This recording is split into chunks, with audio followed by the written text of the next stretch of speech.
Oke, ini tanpa membuang waktu, Prof. Suparji Ahmad, saya ingin membacakan. Ini Hakim Tunggal Eman Sulaiman ya. Ada 9 amar putusan. Biar lengkap ya, Mas Reza ya. Mengabulkan permohonan pra-peradilan termohon untuk seluruhnya. Kedua, menyatakan proses penangkapan Peggy Setiawan beserta semua yang berkaitan lainnya dinyatakan tidak sah dan batal demi hukum. Ketiga, menyatakan tindakan pemohon menetapkan termohon sebagai tersangka pembunuhan Vina Eki dinyatakan tidak sah. Keempat, menyatakan surat penetapan tersangka Peggy Setiawan batal demi hukum. Poin 5 yang kita tadi sempat perbincangkan. Menyatakan tidak sah segala keputusan dan penetapan yang dilakukan lebih lanjut oleh termohon yang dikenakan dengan penetapan tersangka atas diri termohon pada pemohon. Yang keenam, memerintahkan termohon menghentikan penyidikan terhadap termohon. 7, memerintahkan pada termohon untuk melepaskan pemohon dari tahanan. 8, memulihkan hak pemohon dalam kemampuan kedudukan dan harkat serta martabat seperti sedia kala. 9, membebankan biaya perkara pada negara. Poin 5 tadi tuh yang kayaknya masih nyangkut oleh Mas Reza Indragiri ini. Saya ulang lagi nih, menyatakan tidak sah segala keputusan dan penetapan yang dilakukan lebih lanjut oleh termohon yang dikenakan dengan penetapan tersangka atas diri termohon pada pemohon. Maksudnya? Ini putusan yang sangat visioner, futuristik gitu. Ke depan begitu ya antisipatif berpikirnya gitu. ya. Padahal belum tentu ada itu kan. Terus dinyatakan udah dipagering akan tidak sah kan itu, tidak boleh kan gitu. Iya. Nah ini agak menarik menurut saya. Dan itu apa Kalau pertimbangannya? ketemu novum misalnya bagaimana? Ya, makanya Bukti itu, baru gimana? ini agak menarik putusan hakim ini. Visioner banget gitu. Visioner banget kan. Dan itu tidak konsisten dengan pertimbangan-pertimbangan hukumnya yang menyatakan tidak pernah diperiksa sebagai calon tersangka, tiba-tiba muncul tentang itu kan ini. Jadi ini agak unik dan mungkin bisa diperiksa oleh KY karena muncul putusan seperti itu ini kan. KY perlu turun? Oh, tidak mungkin. Kenapa? Harkat KY martabat. tidak boleh menilai putusan. Kalau menilai tindak tanduk, perbuatan, perilaku silakan. Personal dari hakim. Ya, tapi kalau bicara tentang mempersoalkan putusan, menurut saya Tapi dengan itu segala putusan hormat, di luar kewenangan hakim nggak? dengan segala hormat kalau sudah mempersoalkan isi putusan, KY sebaiknya Bukan domainnya atau tetap bukan berada di ranahnya. kantornya saja dengan segala hormat. Tapi ini Ini di luar problemnya. kewenangan hakim nggak sebenarnya? Ini problem Prap itu tuh nggak ada upaya hukum apapun kan. Ini sebetulnya Final, itu mengikat. mengindikasikan dari kekeliruan kekhilafan kan. Tidak menunjukkan ada konsistensi dengan pertimbangan hukumnya. Dan kemudian bersifat antisipatif ke depan. Bagaimana kemudian fakta-faktanya ada saksi, ada alat bukti yang lain yang menunjukkan adanya penetapan tersangka yang asumsi ya. Ini kan berasumsi. Seolah-olah akan ada proses penetapan tersangka tidak boleh dilakukan kan.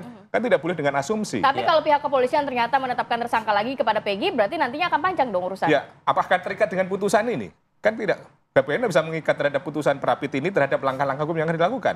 Jadi putusan yang cukup problematik poin 5 tadi itu kan. Artinya apa? Bahwa penyidikan mungkin dilakukan dan kemudian faktanya ada bukti itu terus kemudian terikat dengan putusan ini kan jadi masalah tersendiri gitu loh. Pak Rianto? Kalau saya bukan ahli hukum ya, bangga menafsirkan itu. Tapi saya dari putusan yang kelima itu seakan-akan putusannya gini loh. Si Peggy ini nggak boleh lagi Nggak jadi boleh tersangka. lagi disangkain gitu. Itu apakah kemenangan hakim? Kayak gitu tuh. Hakim itu kan hanya memutus apa-apa yang terjadi yang sebelumnya. Fakta-fakta ya. Tidak boleh menentukan yang akan terjadi. Yang akan Itu terjadi ke pemikiran depannya. saya. Tapi hakim menyebutkan itu Pak. Poin Iya, itu makanya disebutkan. tuh. Nah, sebagai ini ya. penyidik Pak, misalnya Pak Rianto. Sebagai penyidik, akan menghormati poin 5 atau masih akan tetap kekeh Pak mencari bukti Kalau baru? penyidik, kalau saya sebagai penyidik ya, Itu. masih penyidik ya. Saya lihat, kalau tidak ada PK yang mengalahkan, saya tetap akan mencari tersangka yang dulu, gitu, yang 3 di dalam keputusan itu. Tapi tidak terbatas pada hanya Peggy doang gitu ya. Tetapi kalau seandainya nanti ada bukti yang lebih kuat pada Peggy, ya saya sidik lagi Peggy. Walaupun mengabaikan putusan. Poin 5 itu saya anggap itu menurut saya ya, Iya. itu sangat tidak masuk akal. Nggak masuk akal. Jangan. Kita jangan. Itu kayak kita kan boleh berpendapat dong. Ya, betul. Iya. Menurut saya, atau saya deh, jangan kita. Saya tidak akan memprovokasi Polda Jabar untuk lagi-lagi memposisikan dirinya berseberangan dengan pengadilan negeri.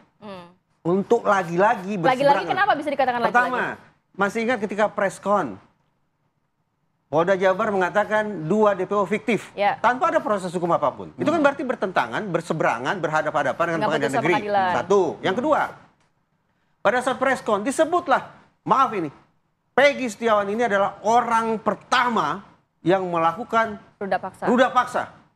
Padahal putusan pengadilan apa? Peggy Setiawan tidak melakukan ruda paksa. 2. Nah kalau sekarang kita jolok-jolok kata orang Melayu, kita jolok-jolok Polda Jabar untuk bikin sprindik baru, berarti sama artinya kita dengan menjerumuskan Polda Jabar untuk lagi-lagi bertentangan memunggungi pengadilan negeri. Jangan sampai terjadi seperti Ya itu. gitu Pak Wiranto. Saya kira konteksnya tidak Saya seperti kalau itu tidak- lah. Bentar, saya ke Pak Wiranto dulu. Saya tidak menafsirkan seperti itu ya. Kalau saya tuh karena penegak hukum ya berdasarkan dari hukum gitu kan. Ya, oke. Ini hukum Artinya ini pernyataan-pernyataan sebelum putusan kemarin itu ya wajar dan sah itu. enggak. Kalau yang kemarin itu ya, Heeh. ya maksudnya putusan yang Ya mana? ini ya? tadi sampaikan poin-poinnya oleh Mas Reza. Satu terkait dengan Fiktif dua DPO Ah, fiktif. itu Lalu pernyataan ruda pernyataan dia kan mengatakan DPO fiktif. Heeh. Itu saya menilai Polda Jabar bukan mengatakan yang DPO itu fiktif, bukan. Dia hanya menyatakan dari saksi menyatakan yang mengatakan bahwa 3 DPO itu yang masih kekeh menyatakan itu 3 sebagai DPO. Dia mengatakan, Pak, dari 3 DPO itu sebetulnya hanya 1 yang ada orangnya. Ya. Yang 2 itu fiktif. Yang ngomong itu adalah saksi, bukan penyidik. Ya, ya. Gitu loh. Oke, Yang akhirnya- menyebut, tapi semua kan wah itu Itu penyidik yang ngomong. Ya itu kan dari pihak lawan kan gitu. Tapi yang saya dengar ya itu bunyinya gitu. Kalau lebih vulgar lagi si Sudirman itu mengatakan ya dari 5 saksi yang dulunya mencabut tapi yang tidak kan 1 itu mengatakan Pak itu sebetulnya Pak 3 orang itu asal ngomong aja ngomongnya gitu. Yang ada orangnya betul-betul hanya Cuma si Peggy 1, ini. ya, ya. Yang ini nggak ada Bapak cari pun nggak akan ketemu. Jadi tidak mengabaikan putusan pengadilan di tahun 2017 ya? Iya, itu kayak gitu. Yang saya dengar ya, makanya saya tafsirkan. Nah kemudian kan dipelintir, wah, penyidik mengatakan itu fiktif dari mana menghilangkan 3 jadi 1 itu.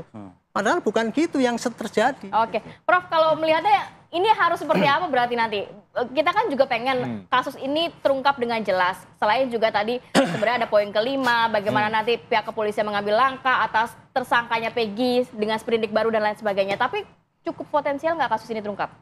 Ya, saya kira pertama Hakim Eman ini kan dalam pertimbangannya kan menggunakan posita putusan MK bahwa pemeriksaan calon tersangka itu tidak dalam petitum putusan MK.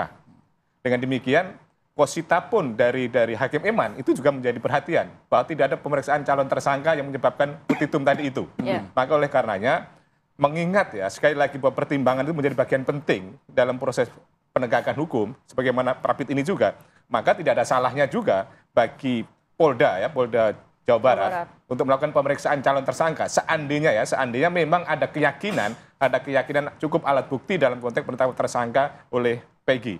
Nah, kemudian bagaimana kasus ini apakah akan menjadi suram atau akan menjadi lebih cerah ke depan? Memang saya kira agak perlu kerja keras dari penyidik Polda Jawa Barat ya untuk kemudian mengungkap kasus yang sebenarnya ini karena masih ada keraguan besar ya. Lagi-lagi publik ada keraguan besar, apalagi putusan Prapit kemarin menyatakan seperti itu. Maka menurut saya perlu kajian analisis yang lebih mendalam tentang sebetulnya bagaimana kejadian ini dan tidak perlu ragu-ragu Putusan lagi. kemarin juga berpengaruh nggak kepada nasib terpidana lainnya? Ya, saya kira ada pengaruhnya sih, tapi kembali lagi pada proses hukum yang jalan. Kalau yang terpidana lain kan nanti PK-nya bagaimana kan itu kan tidak terpengaruh putusan Prapit ini tidak menjadi novum untuk kemudian efektif untuk membatalkan putusan sebelumnya itu. Ya, karena Prapit ini kan hanya untuk tersangka seseorang saja. Penyidikannya, oke. Mas Reza, saya ada pertanyaan seperti ini, Mas. Apakah terkait dengan putusan pra-peradilan ini, kemudian juga perlu juga istilahnya Polda Jabar, nah ini tadi kan Mas Reza kan sebetulnya kan pengen ngasih masukan lah ke Polda Jabar, ya kan? Berbenah, Mas, dalam hal ini. Nanti jawabannya kita jeda dulu ya. Oke, kami akan kembali.